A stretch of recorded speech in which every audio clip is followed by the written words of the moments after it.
Hello, it's been a while.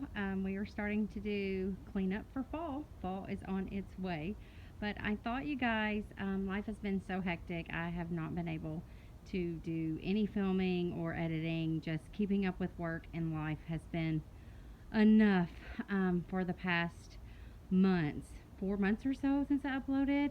So, anyway, guys, I just thought I'd give a quick update while I was out here working on the cleanup for fall, getting ready for the cooler temps. And I would start where I left off on my last video, which was the roses. Not a big update.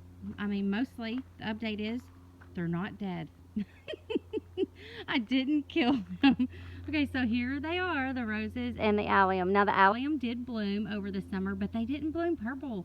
They bloomed white, which I don't know if that's normal. Maybe next year it'll be different. But yeah, they did bloom, so here they are. So just cutting a lot of things back and just getting ready for fall. And here are the roses. Yeah, they pretty much, they did bloom a little bit. And I'll tell you guys about these roses. I thought they were goners. Right after I planted them, the very next day, it rained. And guys, it rained nearly every day for almost 3 weeks straight. It was wild. And the roses, they did not like it. I thought they were dead. Honestly, I did. I say almost every day. Like, we might get a day break or 2 days break, but the rain was just relentless.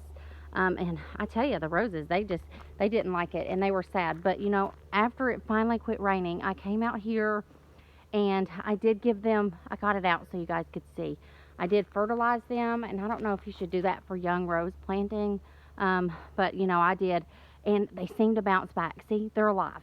So hopefully spring, hopefully spring will, you know, bring us bigger and better little rose shrubs here. I hope so. But I will insert some pictures. I did take a few pictures of when I did see some blooms. So that's great. And I do have neem oil. I did spray them once with the neem oil, but I don't think I needed it. But I was just trying everything to keep them from not dying, and they didn't. They're alive. Okay, so this is what I used to fertilize them, and anyway, I think it helped because they bounced back. They have green leaves. They're alive. They're alive, and I see little baby thorns. So Wendy did not kill them. There's Ellie, my rescue pup. She's the best. She's my little garden girl. She helps Mom. Say hi, Ellie. Hi. Okay, Ellie tried to attack my phone, so we're going to keep going. All right, so just update. Basically, this whole summer has been, everything I put out here is just seeing basically survival of the fittest. What could make it in this clay soil and what couldn't. It has been a challenging and hectic summer, not just gardening, but life in general and work. It has been a tough balance this summer, but finally feeling a little bit of relief. And there's Ellie drinking out of the bird bath. Quit drinking out of that. The baby birds get in that. That's where they get their bath. She's a mess.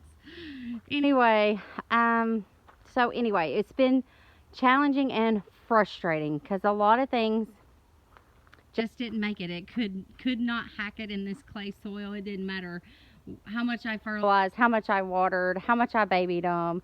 It just wasn't going to happen. But one thing did, and it was these caladiums. I did a little test run. I only got 10 bulbs. Okay, and I put them over here, and I just wanted to see how they would do. Now, of course, fall is coming, and we are having the 50-degree temps overnight, so they're kind of sputtering out. But here they are, and all 10 of them came up. I mean, just perfect. So these guys looked fantastic over the summer. Now, again, they're falling off because we're having the cooler temps and fall is on its way, and these are tropical. But these did so well. My plan for, you know, most people stock up on tulip bulbs and daffodils, which I do have a few coming, not a lot. I'm going to try about 50 of them. We've had a lot more squirrel activity, so I'm not sure if they'll make it, the tulips. So I didn't want to get too many, but I'm going to try to at least get a little bit of fun spring blooms in the ground if they don't take them. But anyway, my plan is to stock up on caladium bulbs, and just put them everywhere, just everywhere. And that may be very, very helpful on not having to mulch as much as well. So basically, the caladiums, they did really well. The roses and the alliums are hanging on. And my hostas, all of the hostas, now they were baby hostas, but all of the baby hostas that I put in the ground, they've made it. And of course the purple shamrocks, that stuff's hard to get anything it won't grow in, so it's doing really well. And of course the daylilies, they love their environment. So I pulled some from that was already here, a lot of daylilies already planted in place, so I just divided some of them and spread them around. But here we go. This is what it looks like. We just have it all cleaned up. Yeah. This is the secret garden. Let me take you back here really quickly. I did plant some Brunnera back here. One did not make it. This one's barely making it. And the secret garden is on a sprinkler system. So, like I said, there wasn't enough fertilizer or water to save some of the things. It's just, some things just couldn't make it in this clay soil. But I do have, not sure if you can see, there are some Great Expectations heucheras back here, and they're barely hanging on, but they're not dead either, so crossing my fingers.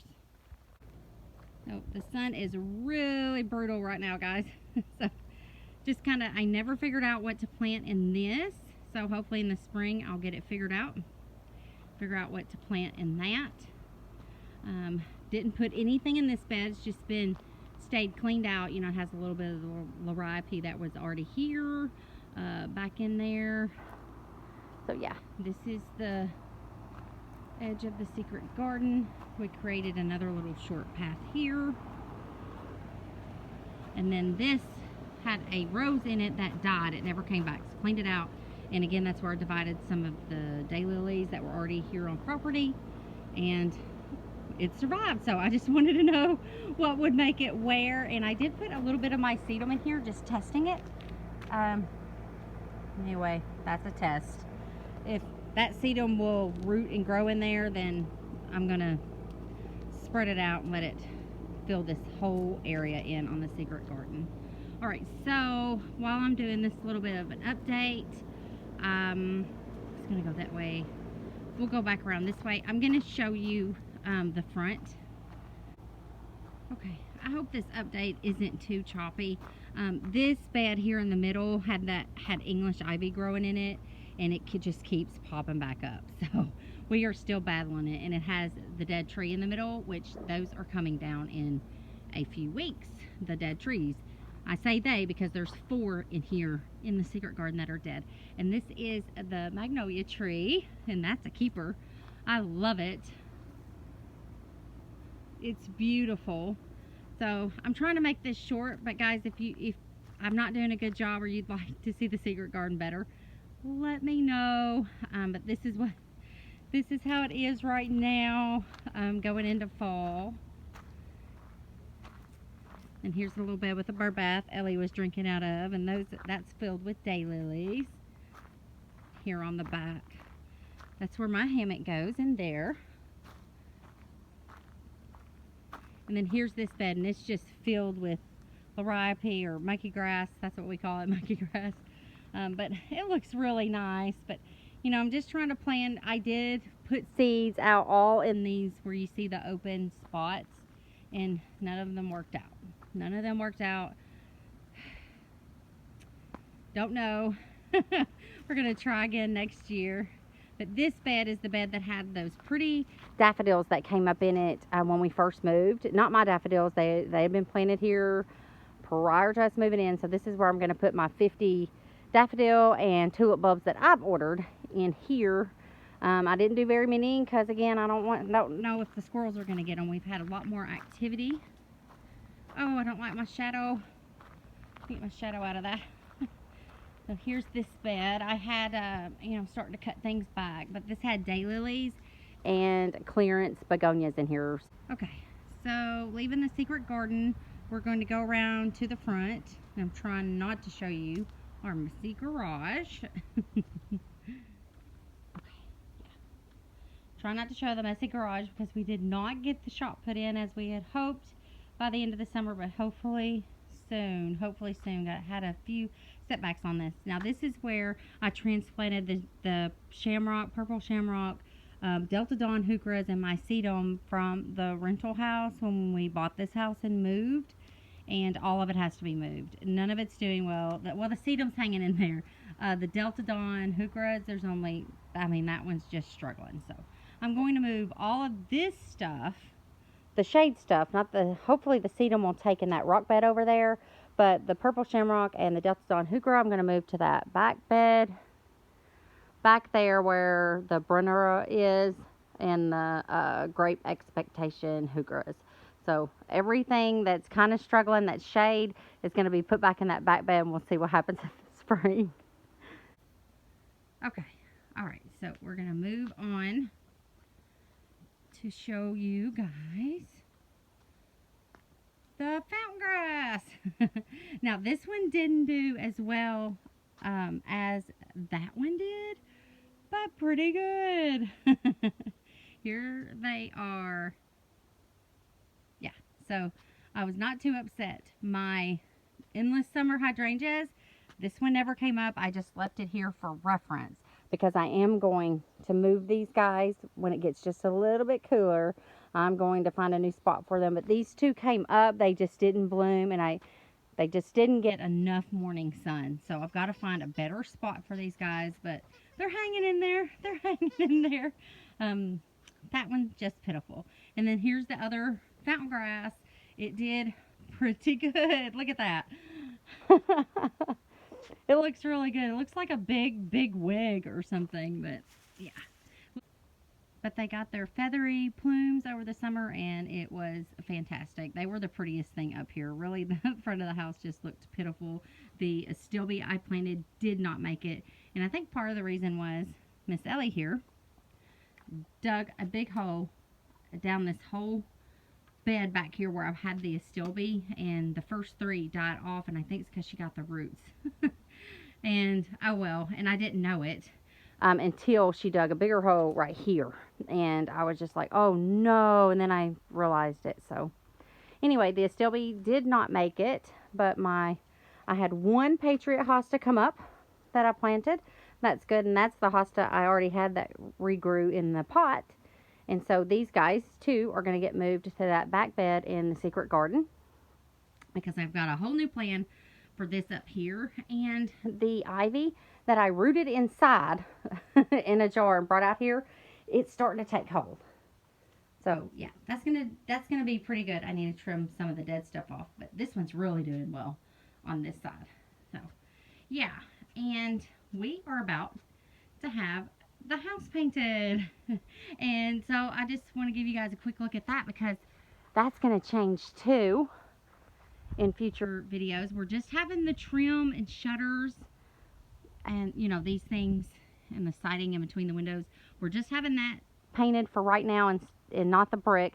Just want to see how we like the brick once the trim and shutters and doors are painted, and maybe we'll like the brick. If not, the brick will be painted. We will be getting that done shortly after that if we don't like it when we get the trim painted.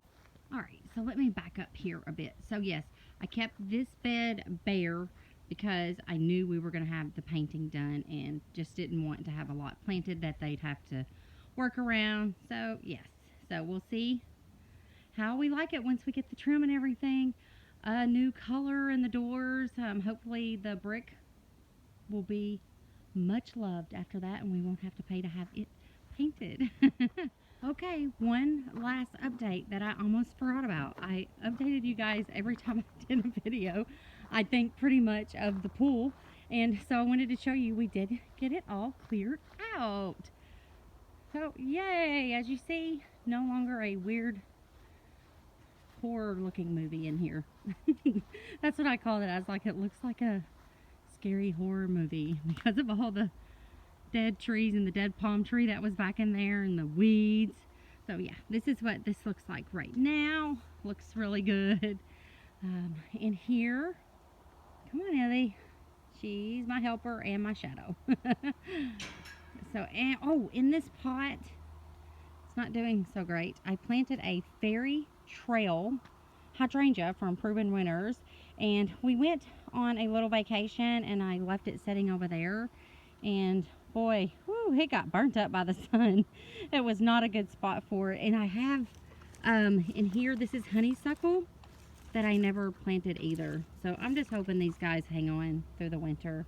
I tell you, you know, life and me. But this looks a ton better. It's all cleaned out, so it looks really, really, really good in here. And yes, we had family swim days in here, and it was really good days when we had those over the summer.